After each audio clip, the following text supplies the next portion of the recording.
Peraturan Wali Kota Banda Aceh Nomor 24 Tahun 2020 tentang penggunaan masker dalam rangka pencegahan penyebaran COVID-19 akan berlaku efektif mulai Sabtu 16 Mei 2020.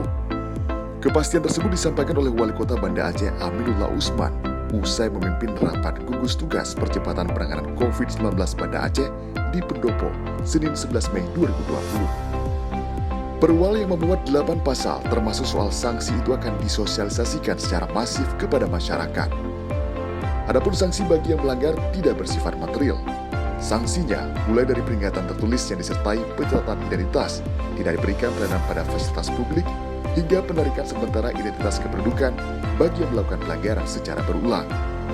Perwal tersebut tidak hanya berlaku bagi warga Kota Banda Aceh, tapi juga pendatang atau warga dari luar. Pada kesempatan tersebut, Wali Kota juga menginfokan perkembangan COVID-19 per 10 Mei 2020 di Banda Aceh.